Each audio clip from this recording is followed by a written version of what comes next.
सर्वेभ्यः नमो नमः। सर्वेषां अस्यां कक्षायां हार्दिकं स्वागतम् अस्ति। आप सबों का एक बार पुनः अपने ही YouTube चैनल विदर्शी नॉलेज सेंटर में हार्दिक स्वागत है।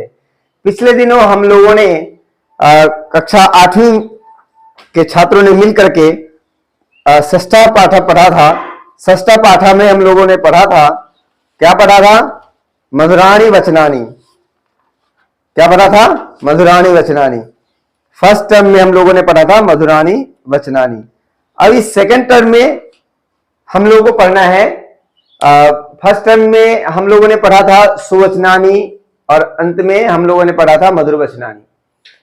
अब दूसरे सत्र में हम लोग पुनः पढ़ेंगे, श्लोक से पाठ का आरंभ करेंगे और जानेंगे, सीखेंगे और समझने का प्रयास करेंगे कि किसका जीना सफल होता है। क्योंकि क्लास 8 में जब आप आ जाते हैं तो आपके अंदर में परमात्मा की ऐसी कृपा होती है कि आप हर एक बात को समझने लग जाते हैं। आप गलत क्या है, सही क्या है, इसको आप समझने लग जाते हैं। तो गलत और सही में फर्क करना आपको आ जाता है। तो आइए हम सभी आज इस पाठ के माध्यम से जानेंगे कि जीना किसका जीना है, जीना किसका सफल है। तो आइए शुरू करते हैं, विलंब न करते हुए। शुरू करने से पहले एक बात, सरस्वती नमस्तुभ्यं वरदे कामरूपिणी विद्यारंभं करिष्यामि सिद्धिर्भवतु मे सदा। तो आइए कक्षा का हम सभी आरंभ करें। वाणी रस्वती यस्य यस्य श्रवति क्रिया।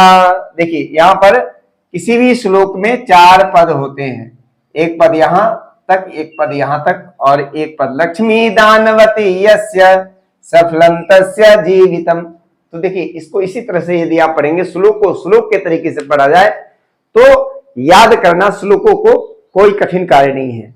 अतः श्लोक का याद करने का जो शैली है वो मैं आपको बता रहा हूं, श्लोक को आप याद करेंगे। चलिए शुरू करते हैं। वाणी रस्वती यस्य श्रवति क्रिया लक्ष्मी दानवती यस्य सफलं तस्य जीवितम। वाणी रस्वती यस्य श्रवति क्रिया लक्ष्मी दानवती यस्य सफलं तस्य जीवितम। वाणी रस्वती यस्य श्रवति क्रिया लक्ष्मी दानवती यस्य सफलं तस्य जीवितम, सफलं तस्य जीवितम। इस श्लोक को हम कहीं कोट कर सकते हैं, कहीं पर कोई बात, अपनी बातों को, अच्छी बातों को रख रहे हैं और वहां पर उस बात से मिलता जुलती यदि कोई हमारे पास श्लोक का नॉलेज है और उसको हम रखते हैं तो वाणी में, वार्ता में एक चमत्कार उत्पन्न हो जाता है और अपने बातों को रखने में हम प्रभावशाली व्यक्ति कहलाते हैं और प्रभाव हमारे बातों का होता है। तो प्रभावशाली व्यक्ति बनने के लिए हमें श्लोकों का अध्ययन अत्यंत आवश्यक हो जाता है। साथ ही साथ अपने जीवन को, अपने संपूर्ण जीवन को सफल बनाने के लिए श्लोकों का अध्ययन अत्यंत आवश्यक हो जाता है। क्योंकि ये श्लोक सुभाषित से लिए गए हैं।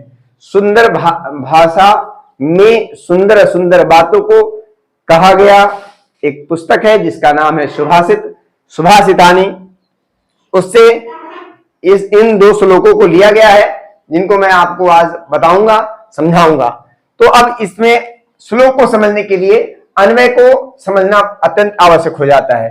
अन्वय दो तरह से समझते हैं, एक दंडान्वय, एक खंडान्वय। दंडान्वय में पूरे वाक्य में हम श्लोकों को रख देते हैं और खंडान्वय में हम लोग खंड खंड करके प्रश्न पूछ करके हम लोग उसके श्लोक के अर्थ को जानने का प्रयास करते हैं। तो हम लोग अभी दंडान्वय देख रहे हैं। यस्य वाणी रस्वती यस्य क्रिया श्रवति यस्य लक्ष्मी दानवती अस्ति तस्य जीवितम सफलम भवति। देखिए हमने वाक्य में इसको रख दिया। अब वाक्य में रखते हैं, कैसे रखते हैं? तो सबसे पहले हम लोग कर्ता रखते हैं, फिर अंत में क्रिया रख देते हैं और बीच में जो विभक्तियां हैं उनको उनके क्रम से रखते हैं। तो आगे देखिए, यस्य वाणी, वाणी कीदृशी रस्वती, वाणी रसवती, यस्य क्रिया श्रमवती, यस्य लक्ष्मी दानवती अस्ति है। एक भर है भैया, तस्य जीवितम सफलम भवति। ठीक है, अब इस श्लोक को जब याद कर लिए, इसके अन्वय को समझ लिए, तो हम भावार्थ को समझने का प्रयास करते हैं।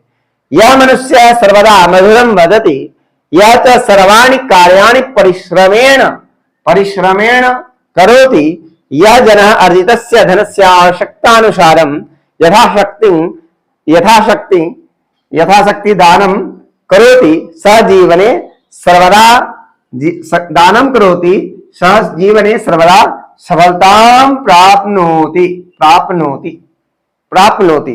अब देखिए यहां पर क्या है, इसका जो भावार्थ है उसको मैंने सरलार्थ करके मैंने लिखा है। इसे आप देख रहे होंगे और इसे समझ भी रहे होंगे।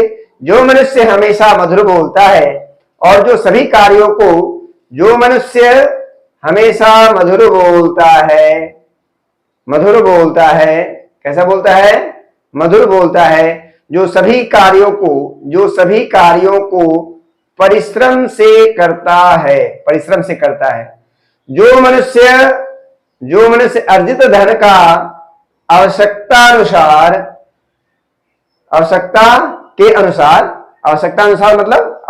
के अनुसार यथाशक्ति का अर्थ होता है शक्ति के अनुसार दान करता है, वह जीवन में हमेशा सफलता प्राप्त करता है। तो सफलता यदि प्राप्त करना है तो याद रखेंगे, हम जब कभी भी किसी से वार्तालाप करेंगे तो मधुर शब्दों में करेंगे, मीठे शब्दों में करेंगे।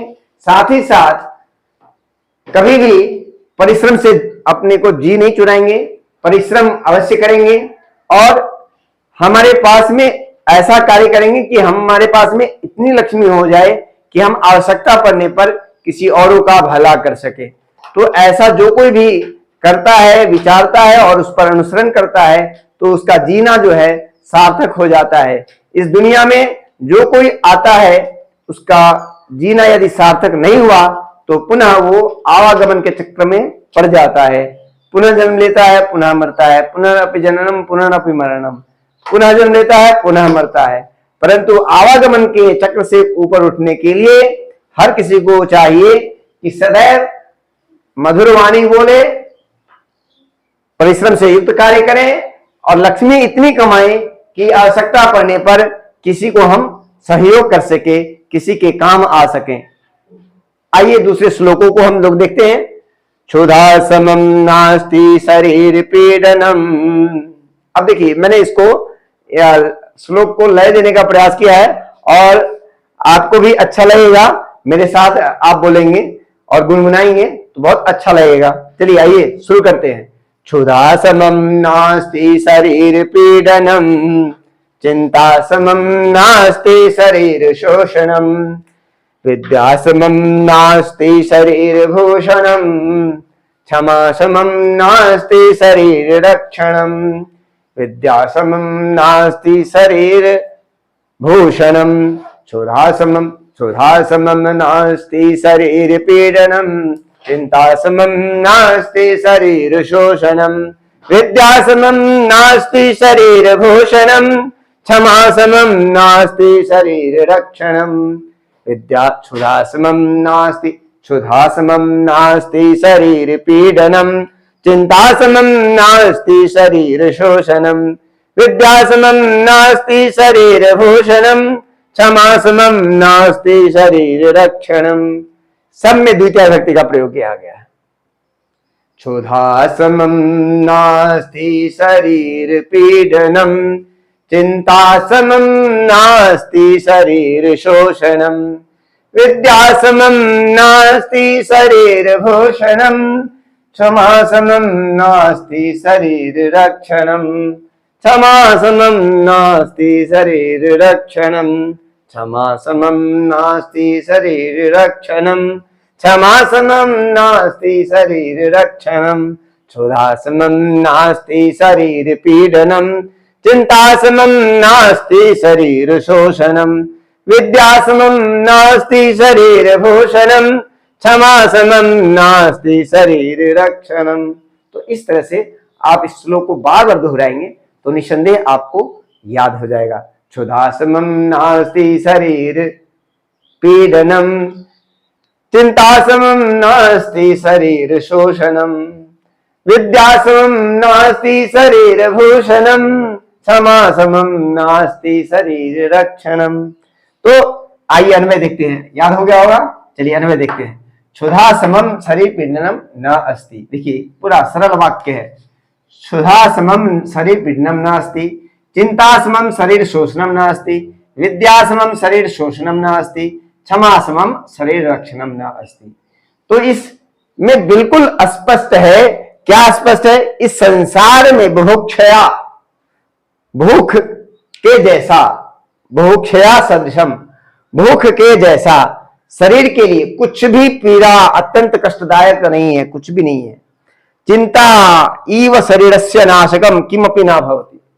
यदि चिंता आ गई आपके जीवन में तो शरीर को नष्ट करने के लिए दूसरे चीज की आवश्यकता नहीं है, आप खुद ब खुद नष्ट हो जाएंगे। ज्ञानेन तुल्यम शरीरस्य आभूषणम किमपि न अस्ति। ज्ञान के तुल्य शरीर का आभूषण कुछ भी नहीं है। क्षमा इव शरीरस्य रक्षाय उत्तमम साधनम किमपि न अस्ति। क्षमा के जैसा शरीर की रक्षा करने का उत्तम साधन कुछ भी नहीं है। अर्थात यदि आप जीवन में कुछ करना चाहते हैं, कुछ बनना चाहते हैं, और गलती से यदि आपने किसी को अपशब्द कह दिए और गलती से आपको उसने रिप्लाई नहीं दिया, जैसे साधु संत महात्मा यदि किसी को गलती से भी वो अपशब्द निकल जाते हैं तो वो क्या करते हैं, अपने शरीर को कष्ट देते हैं और अपने शरीर को तपाते हैं, क्योंकि वो जानते हैं कि क्षुधा समम नास्ति शरीर पीडनम, अपने शरीर को पीड़ा देते हैं। क्यों देते हैं? उस पाप को काटने के लिए वो गायत्री का जप करते हैं। फिर चिंता समम नास्ति शरीर शोषणम, और चिंता के जैसा कोई शरीर को नाश करने वाला नहीं है। चिंता यदि आपके अंदर आ गई, किसी बात की चिंता या एग्जामिनेशन की चिंता या किसी ने कुछ कह दिया उसकी चिंता, तो आपको, आपके शरीर को डाउनफॉल होने से कोई नहीं बचा सकता। इसलिए बेफिक्र होकर के रहने का प्रयास कीजिए। जिंदगी में बहुत सारे समस्याएं आएंगी, कभी सुख होगा, कभी दुख होगा, कभी दुख होगा, कभी सुख होगा। ये सुख और दुख आते जाते रहेंगे, इसलिए कभी भी चिंता को अपने घर में, अपने मन में आने न दें। किसने क्या कहा, क्यों कहा, कैसे कहा, कब कहा, इन सब बातों पे तो विचार ही नहीं करने का है।